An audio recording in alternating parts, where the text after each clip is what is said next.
ಮಂಗಳೂರಿನ ಶಾಂತಿ ಪ್ರಕಾಶನ ಸಭಾಂಗಣದಲ್ಲಿ ಜಮಾತೆ ಇಸ್ಲಾಮಿ ಹಿಂದ್ ಮಂಗಳೂರು ವತಿಯಿಂದ ಆಯೋಜಿಸಲಾಗಿದ್ದ ಪ್ರವಾದಿ ಮೊಹಮ್ಮದ್ ಅತ್ಯುತ್ತಮ ಮಾದರಿ ಎಂಬ ಅಭಿಯಾನದ ಪ್ರಯುಕ್ತ ಸೌಹಾರ್ದ ಸಮ್ಮೇಳನ ಕಾರ್ಯಕ್ರಮವನ್ನು ನಗರದಲ್ಲಿ ಆಯೋಜಿಸಲಾಗಿತ್ತು. ಮಂಗಳೂರಿನ ರಾವಣ್ ರಾವ್ ಸರ್ಕಲ್ ಸಮೀಪದಲ್ಲಿರುವ ಶಾಂತಿ ಪ್ರಕಾಶನ ಸಭಾಂಗಣದಲ್ಲಿ ಪ್ರವಾದಿ ಮೊಹಮ್ಮದ್ ಅತ್ಯುತ್ತಮ ಮಾದರಿ ಎಂಬ ಅಭಿಯಾನದ ಪ್ರಯುಕ್ತ ಸೌಹಾರ್ದ ಸಮ್ಮೇಳನ ಕಾರ್ಯಕ್ರಮವನ್ನು ಹಮ್ಮಿಕೊಳ್ಳಲಾಗಿತ್ತು.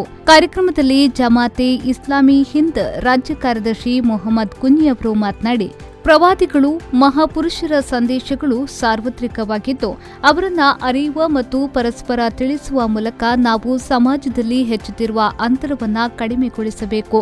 ಪ್ರವಾದಿ ಮೊಹಮ್ಮದ್ ರವರು ಅತ್ಯಂತ ಸರಳವಾಗಿ ಬದುಕಿ ಅತ್ಯಂತ ಆನಂದಮಯ ನೆಮ್ಮದಿದಾಯಕ ಜೀವನ ಹೇಗೆ ಸಾಧಿಸಬಹುದು ಎಂದು ಕಲಿಸಿಕೊಟ್ರು ಎಂದು ಅವರು ಹೇಳಿದರು. ಹುಟ್ಟಿದ್ದು ಅನಾಥನಾಗಿ 6ನೇ ವಯಸ್ಸಿನಲ್ಲಿ ಅವರ ತಾಯಿಯೂ ನಿಧನರಾಗ್ತಾರೆ. ಹೀಗೆ ಅನಾಥನಾಗಿ ಬೆಳೆಯುತ್ತಾರೆ ಮತ್ತು ಅತ್ಯಂತ ಸರಳವಾಗಿ ಬದುಕುತ್ತಾರೆ.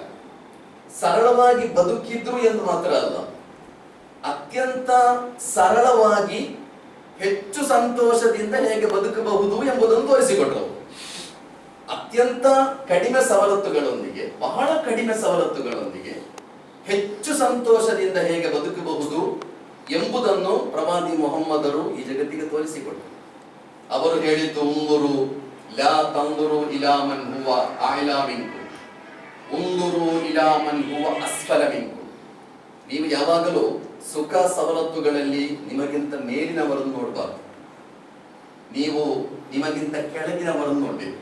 ಸುಖದಲ್ಲಿ, ಸವಲತ್ತುಗಳಲ್ಲಿ, ಜೀವನಾನುಕೂಲತೆಗಳಲ್ಲಿ ನೀವು ನಿಮಗಿಂತ ಕೆಳಗಿನವರನ್ನು ನೋಡಿಯ, ನಿಮಗಿಂತ ಕೆಳಗಿನವರನ್ನು ಒಳಿತಿನ ವಿಷಯದಲ್ಲಿ ನಿಮಗಿಂತ ಮೇಲಿನವರನ್ನು ನೋಡಬೇಕು. ಅವರಷ್ಟು ಒಳ್ಳೆಯ ಜನ, ಅವರಷ್ಟು ಒಳಿತು ಮಾಡ್ತಾ ಇದ್ದಾರೆ. ಇದೇ ವೇಳೆ ದಕ್ಷಿಣ ಕನ್ನಡ ಜಿಲ್ಲಾ ಸಾಹಿತ್ಯ ಪರಿಷತ್ನ ಅಧ್ಯಕ್ಷ ಪ್ರದೀಪ್ ಕುಮಾರ್ ಕಲ್ಕೂರ್ ಅವರು ಮಾತನಾಡಿ, ಇಂತಹ ಸೌಹಾರ್ದ ಕಾರ್ಯಕ್ರಮವನ್ನು ನಾವು ಹಮ್ಮಿಕೊಂಡು ನಮ್ಮ ಚಿಂತನೆಯನ್ನ ಇತರರಿಗೂ ತಿಳಿಸುವ ಕೆಲಸ ಹೆಚ್ಚು ನಡೆಯಬೇಕು. ಆಗ ಸೌಹಾರ್ದ ಭಾರತ ನಿರ್ಮಾಣವಾಗಬಹುದು ಎಂದು ಹೇಳಿದರು. ಒಳಗಿರುವ ಬೆಳಕನ್ನು ಜಗತ್ತಿಗೆ ಬೆಳಕಾಗಿ ತೋರಿಸುವಂತ ಒಂದು ಅವಶ್ಯಕತೆ, ವಿಪ್ಲವಗಳ ತಾಂಡವಾಡ್ತಾ ಇದೆ ಜಗತ್ತಿನ ಎಲ್ಲೆಡೆ. ವಿಕೃತಿಗಳ ವಿಪ್ಲವ ಅದು ವೈಭವೀಕರಿಸಲ್ಪಟ್ಟಿದೆ. ಮಾಧ್ಯಮ ಕ್ಷೇತ್ರದಲ್ಲೂ, ವಿದ್ಯುನ್ಮಾನ ಕ್ಷೇತ್ರದಲ್ಲೂ ಕೈಯಲ್ಲಿರುವಂತಹ ಇಡೀ ಜಗತ್ತನ್ನೇ ತೋರಿಸುವಂತಹ ಮೊಬೈಲಿಂದ ಮೊದಲುಗೊಂಡು ಎಲ್ಲ ವ್ಯವಸ್ಥೆಗಳಲ್ಲಿ ವಾರ್ತಾಪತ್ರಿಕೆಗಳು ಬೇಡಿ.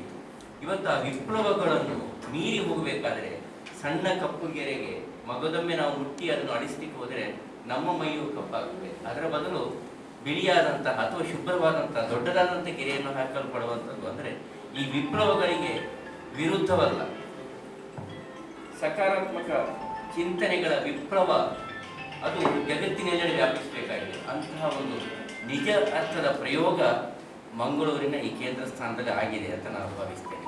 ಈ ಹಿಂದೆ ಜಮಾತಿ ಇಸ್ಲಾಮಿ ಆಗಲಿ ಅಥವಾ ಈ ಹಿಂದೆ ಶಾಂತಿ ಪ್ರಕಾಶನ, ನಾನು ಈಗಲೇ ಒಳಗಡೆ ಬರುವಾಗ ಹೇಳ್ತಾ ಇದ್ದೀನಿ, ಆರಂಭಿಕ ದಿನದಿಂದ ಅದರ ಬೆಳವಣಿಗೆಯನ್ನು ನಾನು ಕಂಡವು ಅಥವಾ ಅದರ ಹೆಜ್ಜೆಯನ್ನು ಕಂಡವು.